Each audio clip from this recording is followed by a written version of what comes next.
Sometime in our life, we all have pain, we all have sorrow. But if we are wise, we know that there's always tomorrow. Lean on me when you're not strong, I'll be your friend. I'll help you carry on, lean on me, 'cause it won't be long, for I will need somebody to lean on. If there is a load you cannot bear, you cannot carry, I'm right up the road, I share your load. If you just call me, just call me. Happy Friday to you. Happy Friday to you.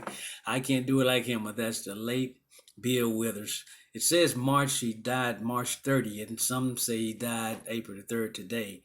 But either way, that song came out in 1972, and I want to lift your spirits today. I want to encourage somebody. And today I had something on my mind. I really wanted to encourage pastors today, and I need your help out there. I need your help because I really want to encourage pastors. See, I came up under some great men of God and some great leaders, man. And I thank God for Pastor Benjamin Battle, still in Tensar Parish, man, a man of God.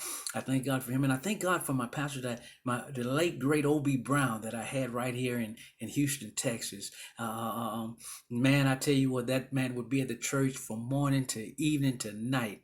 But you know one thing about it, I could go lay on his couch, or anybody in the congregation could lay on his couch in his study and just lay your hand back like a psychiatrist and tell him all your problems, and you'd never hear it again, and he'd pray for you. But watch this. He also would tell you if you don't catch him at the church, you can come on by his house. You can come on by his house and pray. And I thank God for that man right now. I tell you, I miss him so much. And I thank God for my pastor now, Pastor Mitchell.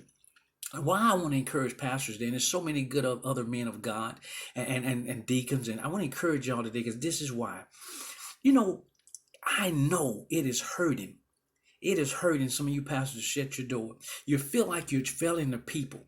You feel like you're failing God, but I encourage you today and lift you up today. I pat you on the back because you're doing the right thing. All of this talk about the Constitution and churches closing, let me tell you something. It's not me to judge, and I won't judge anybody else. But I know one thing, that true men of God have taught their people how to pray, how to stay at home and pray, how to pray wherever you're at. And I know one thing, a man of God would not put people in harm's way. I'm confident of that. And here's the thing, it's not about constitutional rights. It's not about constitutional. The Constitution could never close down a church. Never. We know that. And I don't think any sheriff or law today is trying to say that a pastor can't open his doors to his church. The law is no congregation of big crowds. That's what the law said. Let's not be stupid about that. Let's not argue that. Right now, there are medical professions that can't go home and be with their family because they've been taking care of somebody else's family. Right now, there are older people in your church that look up to the pastor, and if your pastor opened doors and said, "Come on, y'all coming," because they love your pastor, they love you. So if you love them, you ought to tell them stay at home. This don't take magic. You don't have to be a brilliant to figure this out. A brilliant. Come on, it's common sense issue. Pastors ought to be telling the congregation stay at home. Matter of fact, pastors ought to be leading the way and telling the congregation stay at home, telling them to get together as a family and pray in the closet. The church will never close. No virus, anything will shut down the church. Walmart is shut down. Sam's are shut down. Target is shut down before the church shuts down. We know that, and I'm confident in that. So I'm just encouraging you pastors that's doing the right thing.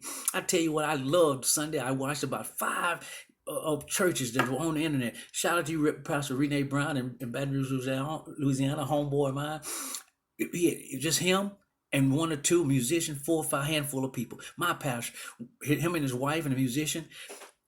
That's fine, and I think that is brilliant. God, Jesus said himself, we will be able to reach millions of people, more than he did.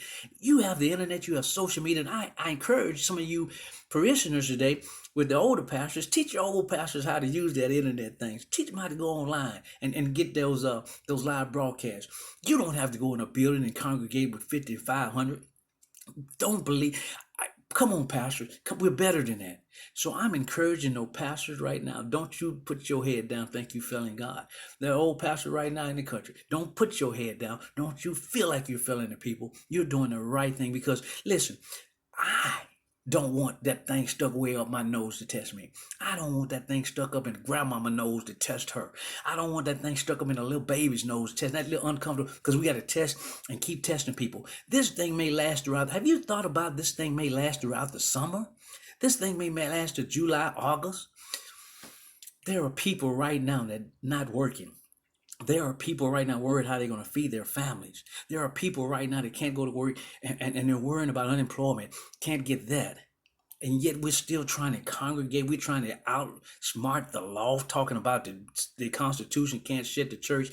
Ridiculous. That is ridiculous. And pastors ought to know better. So right now, I don't care what nobody get mad at me. I don't care. I'm saying to you pastors that's at home and you're doing the right thing and you're feeling bad about it. Just like a barber, when a barber cut somebody's hair and it looks good and the barber feels good and the customer feels good, just like a chef prepares a beautiful meal, a little small meal, costs $100 though. But it looks good and it tastes good.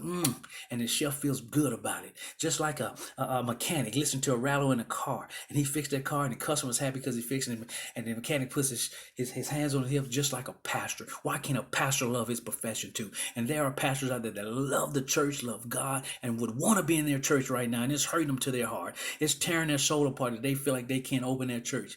But I encourage you today, pastors. I encourage you today, you're doing the right thing. You're doing the right thing. So hold on.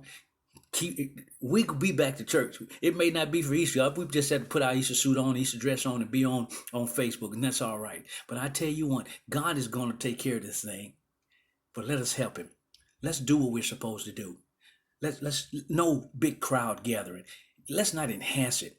Let's not tell the people that believe in us and have faith in us and sit under us to come gather in big crowds. I encourage the pastors that's doing a good thing today. Keep on doing a good thing.